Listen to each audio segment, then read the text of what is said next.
Welcome and thank you for tuning in for another episode of the Sitecore Water Cooler, the casual conversation podcast dedicated to covering all things related to Sitecore, including product updates, implementations, insights, getting the most out of your Sitecore investment, and more.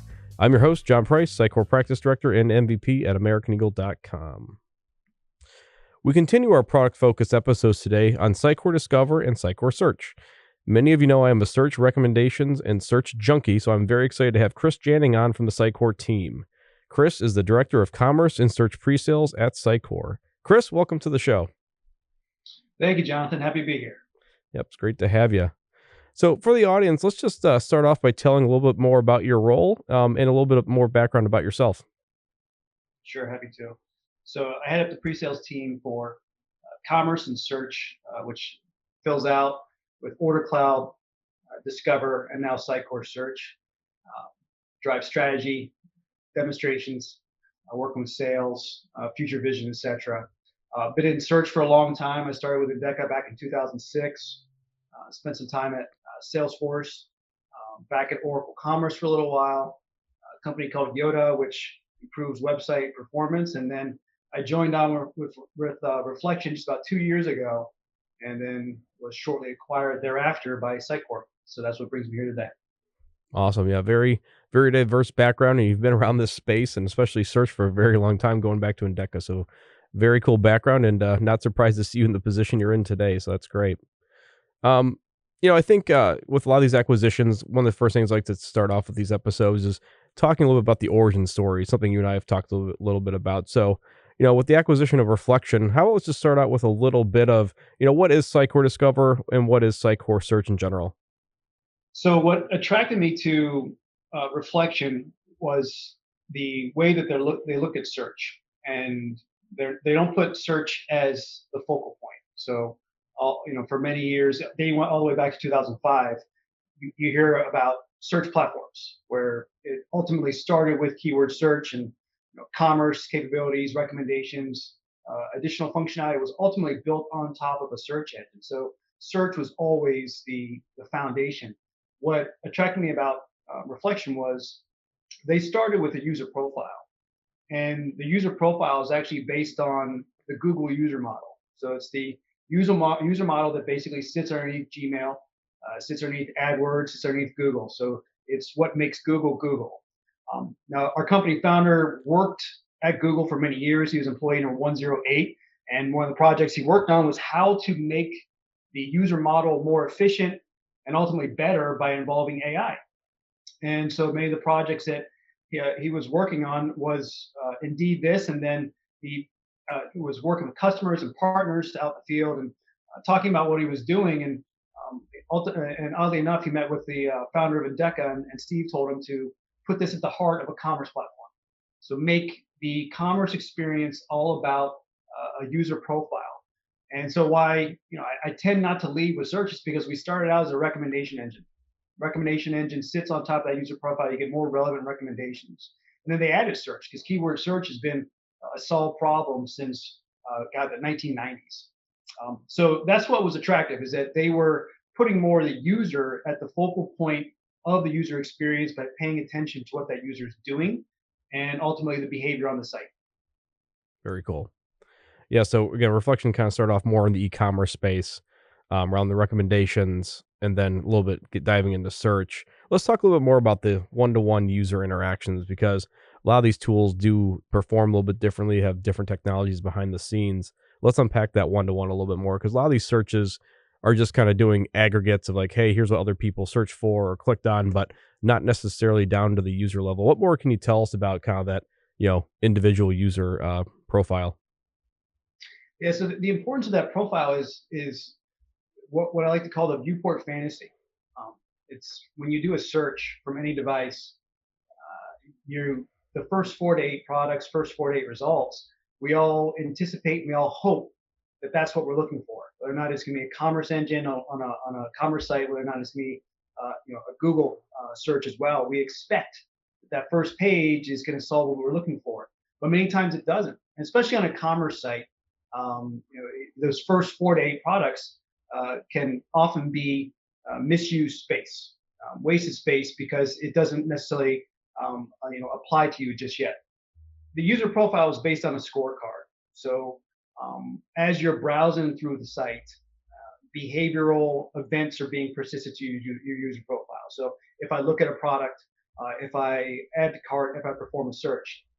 Now, what's unique about that is that every product you view has attributes that are associated with it. So the category, the brand, the color, the material, the price. Those are all attributes. Now we call those affinities in our world because those affinities are then persisted to your user profile real time. So if I keep looking at, let's say Nike, in the shoe category, then first I'm going to have an affinity value of Nike for brand. I'm going to have an affinity value of shoe for product category. But if I look at Adidas, then I'm going to get a numeric value for Nike and then a numeric value for Adidas based on the frequency of looking at those products. So every single click, those affinity scores are applied to your profile, and they continually update with every browse or every path you take through the site. Yeah, I think that's an extremely important differentiation, especially when you're browsing an e-commerce site, maybe more in the B2C world, but that has different types of products, especially if you might be, searching for yourself versus maybe searching for a loved one. You might be searching for very differing type of things. So the importance of each click kind of adjusting what those recommendations are is extremely important. So that's a good differentiation. And one more thing to add to that is that when you make a query to the engine, it basically consults the user profile on the way back. So that's one reason why reflection was created when it was created, 2012 to 2015 range, because processors couldn't handle that many hops. So instead of just doing, one query, what you're also doing is not only performing a search query, but you're looking at the user profile and making the changes real time as well. So it's doing a lot of computations along the way that takes a step above and beyond just standard search, because before anything is returned, your profile is consulted, and ultimately those results are then modified. So that's how the viewport fantasy is solved, is by modifying those results that come back so that those first 4 to 8 products are more in line with your browse behavior because of what it found in your user profile. That's great. And it's not just based off search, it's based off clicks and other actions throughout the experience. That's great to hear. And I work with a few clients that use Sitecore Discover. So tying it back to the product side a little bit more, if someone were to investigate Discover or maybe a need arises for Discover, what are all the components that are offered? I know we have, the traditional search bar where I can type in a phrase or keyword. I'm getting those recommendations back. I have maybe a global search page. I know you guys also offer landing pages and product recommendations. What are some other things I may have missed there as far as the product offering from the user experience offers? So it's anything that's going to be needed to drive the user experience for commerce and now ultimately search as well. Yep. So you nailed the no-brainers. You've got your type ahead capabilities, your look ahead. That's called preview search. What's included in that is going to be did you mean, thesaurus. It matches on product categories. It matches on products. It brings back images. It's extremely fast. Now that sits on top of your user profile. Full page search, your faster navigation, your filtering, your sorting, your search results, those all sit on top of the user profile. The product recommendations you mentioned as well. And then there's hundreds of different ways that you can configure the product recommendations. And those are what are called recipes. And that's where you get really into the machine learning as far as the types of data sets and the different combinations of products that are being created for every single product in the catalog. And the engine is updating those data sets every 8 hours. So it's always churning out new data based on what events are coming in and potentially even changes to the catalog. So those are the three that you always expect from this type of an engine. But then what other pieces that drive the experience are going to be category or landing pages, SEO, meta tag generation. So we're obviously pulling in all of your categories. We can create SEO meta tags on the fly. Product listing pages, also SEO benefits. We have customers out there that are generating hundreds upon hundreds of additional URLs, clean, nicely formatted, SEO-friendly URLs that take you to the long tail of the product catalog. Simple visual things like banner image placement, content placement, HTML blocks for different types of headers. One additional piece is BOPIS, so buy online, pick up in store. Yep. The engine moves very quickly. So in the case of Big Lots, we're actually managing their inventory in every single one of their stores. So this allows you to then filter based on show me all chips that are in my zip code or in my preferred store, and that can be delivered tomorrow or available today. So BOPUS is also another module which is often overlooked. But all of those, I think there's about eight, on the email recommendations as the last one, is that you basically copy paste a couple different lines of logic into any ESP, and then it'll maintain your product recommendations from the site since you last browsed. So there's about 8 or 9 modules that are included, and they all work together. And the way that I mean that they work together is they all sit on top of that user profile. It's at the heart of every single one of those. Yeah, and that user profile is one of the key, we'll say, market or competitive advantages you guys have over the marketplace, which is really great to see. I do want to talk about Sitecore Search here in a second, but before I do, let's stick on Discover, then we'll switch over to Search. So on the Discover side, without naming customers, you mentioned Big Lots. Are there any other unique use cases or examples of someone else really kind of taking advantage of the Discover side of the platform at the moment that really kind of resonates or comes to mind? There's a few that I typically like to show. So the first is Petco, pet site, obviously, and what they're doing is unique with the user profile. So I mentioned that you can use any attribute or affinity to determine personalization on a site. So what is ultimately going to drive that relevancy? What they're using is the attribute of pet type. So 80% of their customers have only one pet. So as soon as I go to the site and I browse, let's say dog food, or I do a broad search on food and I look at a bag of dog food, immediately after I look at that first bag, it persists the pet that applies to. And then going forward, that's going to be applied to my user profile. So that's a good example of being able to customize your personalization or configure your personalization preferences based on your business type. In this case, it was based on pet type. Another site that I like to show is Reads. Their search box in terms of preview search is extremely strong. You can put in multi-word queries very easily. It does what we call a pivot after about 3 clicks, and the pivot is when you see the relevancy take over. So if I keep looking at watches, that preview search is gonna change basically after 3 clicks. So it's not just my product recommendations that are going to become more relevant, but even that type of capabilities, they're going to update very quickly as well. So Big Lots, Petco, and Reads are my go-to examples for some of the best uses of the platform today. That's awesome. And another piece of the platform we haven't talked a whole lot about that I do want to touch briefly on is analytics, because analytics are really at the forefront of most marketers or decision makers. So what can someone expect as far as the analytics capabilities with Discover at the moment? Yeah, you mentioned my broad background, and I did spend some time in BI. Indec had a BI offering, and ClickView also as well. And so I put a lot of importance on data-driven decisions, especially for marketers. What are my users doing, and how can I better update the site and make changes to the site based on that user engagement? So quickly react to what my users are doing. What I like about our analytics is that they're complementary to a Google Analytics. Yeah. So we obviously keep track of the simple things, page views, sessions, even conversion rate. But what is unique about ours is that we're looking at the ROI on Discover and ultimately search. How are people engaging with those different modules? I've got, let's say, 12 different recommendations on the site. What's my best performing recommendation? Which one am I seeing the most product views? We also have a unique metric called DPR, direct purchase revenue. And this is a great way to measure, is personalization working? We often get that question. I don't know if personalization is working.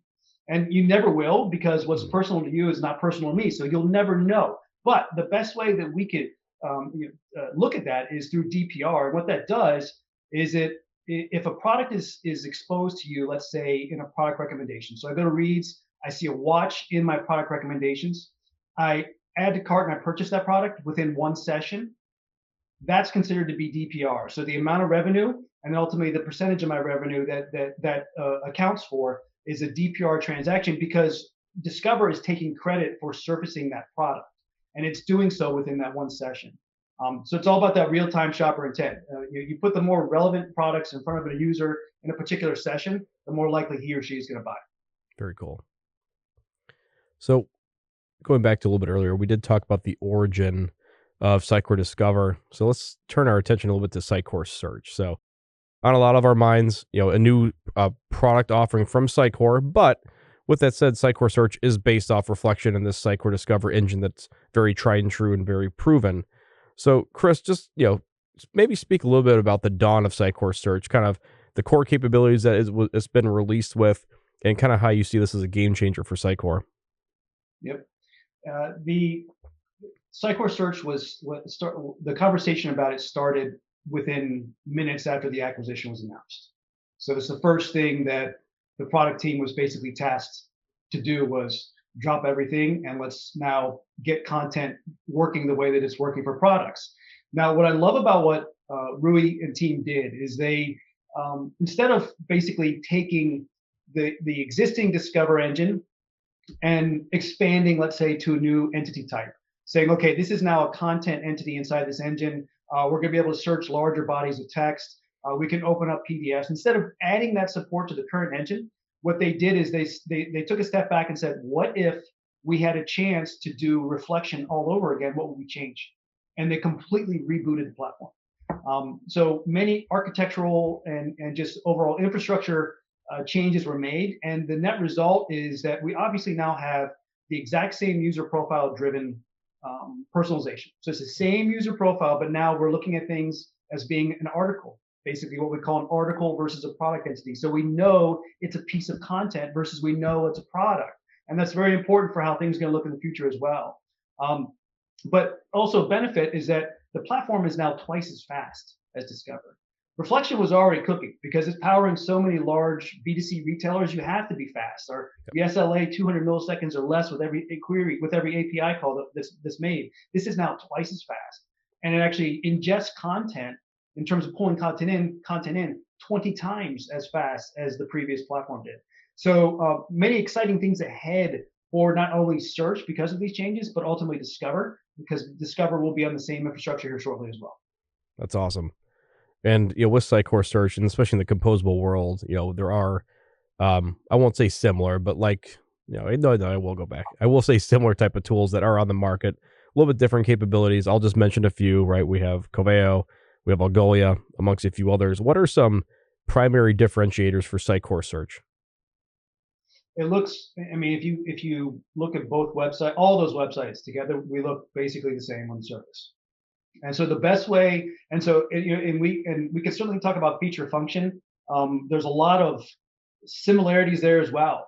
Query suggestions, type ahead, product recommendations, content recommendations. What is the most important piece is that user profile.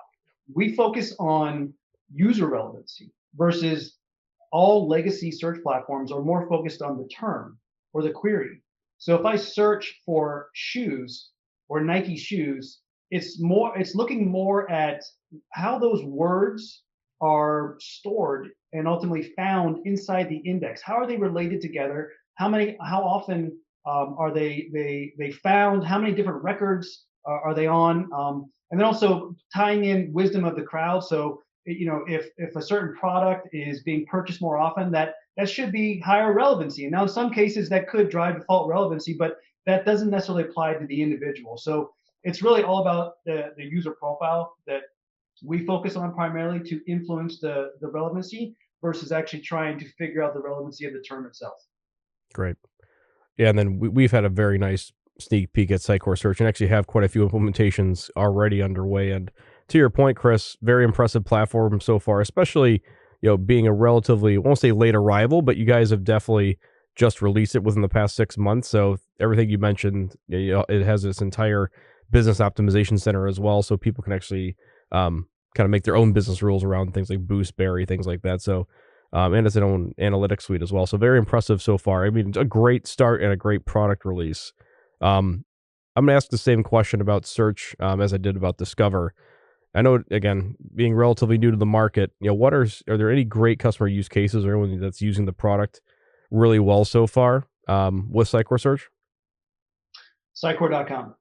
So you can go there today. You can use the product. It's been live there since October. And what I love about that as our kind of our flagship and our initial implementation is the content that sits on Sitecore.com. It's across multiple product lines now, and those product lines all share similar terms like composable, content, headless. Every single product that Sitecore now offers, those words could be mentioned in the same sentence. And oddly enough, the search logs reflect that that's what people are searching for. People will go to Sitecore.com and simply search for composable. You'll get so many results. Your viewport fantasy is an all-time high. You search for commerce. What do you mean by What do you mean by commerce? Is it composable, headless, replatforming, social, voice, B2B? There's so many different things. So on a site like Sitecore, it's important that the engine understands the semantic meaning of your search term. And the semantic meaning can only be defined by an individual by paying attention to their browse behavior. So as soon as you start clicking around on a particular page on Sitecore.com, personalization kicks in faster than it does on a commerce site. We are immediately looking at the words that are found in the title, the type of content that you're browsing, and then changing the relevancy very quickly. So if I go there and I search for composable, I'll get a very generic result set. But then if I look at some content on commerce and then go back to composable, suddenly my result set is all about composable commerce. So it's an excellent implementation because it has large bodies of text across a really broad data set. I think that's really cool. Kind of put your money where your mouth is, right? You're deploying this product on your own website, which is obviously very important for you all, driving business and revenue. So that's a really good example there. Definitely. So I usually close these out by diving a little bit deeper into roadmap. And of course, I always preface, I understand there's only so much you guys can share, but I'm going to put you on the spot anyway. So let's break these into two, Sitecore Discover and Sitecore Search. Let's start with Sitecore Discover. What can you tell us about the roadmap for 2023 and even beyond? So another thing I like about what the team there is doing is that we're continuing to narrow down on the commerce use case. So an example would be that we have what are called entities. Now, a product is an entity, an article is an entity. But what we're doing is we're expanding to custom entities, more specifically categories. A product category should not just be considered text. That is a collection of objects. So instead of just adding that as text on a particular product, treat it as an entity. So what that allows you to do is create category recommendations. You may also like this category, seeing personalization changes based on your categories. That's the first thing in terms of narrowing down on commerce. The second one is we're going to be more tightly coupled with Order Cloud. Now, both products are going to continue to be composable. You can still implement Discover with any commerce platform. You can still implement Order Cloud without Discover, but we are going to have a tighter coupling with the two, in particular when it comes to the product catalog import. So the catalog in Order Cloud is extremely flexible, and the catalog inside of Discover has a schema. So for us to create that pre-built integration is going to save a lot of time for existing customers in terms of getting their schema right, especially when they're using both Order Cloud and Discover together. So that's Discover. Search is content recommendations are coming out here shortly, like within the next week. And the product team is super excited about content recommendations because they feel like that's an often overlooked use case in the content world, in content search. So these are, if you think about product recommendations on a commerce site, you have so many different variations. Customers also view, customers also bought, customers also added to carts, you may also like, etc. So we come up with dozens of different combinations. We're going to have the same approach inside content. You may also like, customers also view, customers also downloaded, but we're also going to have a question and answer algorithm to where you're able to ask questions of the search box, and the search box knows it's a question, and it's going to respond with potential answers. And this is all an algorithm that handles this for you. You don't do any type of intervention as far as getting this question and answer combination. There's an algorithm that we're now using that's going to come up with the question and answer pairs, which makes it a really cool knowledge management application. In terms of integrations, we'll be integrated with XM Cloud. So XM Cloud will have a pre-built integration, which allows you to basically connect Sitecore Search directly to the content repository for XM Cloud. Really appreciate you sharing that. Just so the audience knows, you mentioned coming out content recommendations next week. That would be around mid-February. So when you listen to this, you'll likely already have it, or it will already be out. So definitely something worth checking out. Chris, just want to say I really appreciate your time and doing this with us. Really appreciate you joining us at the water cooler today. I look forward to further collaborating with you in the future. And as always, we hope to have you back on the water cooler again soon. Anytime, John. This is my pleasure, man. Yep. Again, thanks again. You bet. Thanks again to Chris Janning from Sitecore for joining us today on the Sitecore Water Cooler Podcast, a casual conversation between colleagues and peers centered around all things Sitecore. I'm your host, Jon Price, and until next time we meet at the water cooler, be sure to subscribe to the Sitecore Water Cooler Podcast today wherever you find your podcast. This episode is brought to you by AmericanEagle.com Studios, with special thanks to executive producers Renee Nelson, Julia Klepich, and Brian Winger.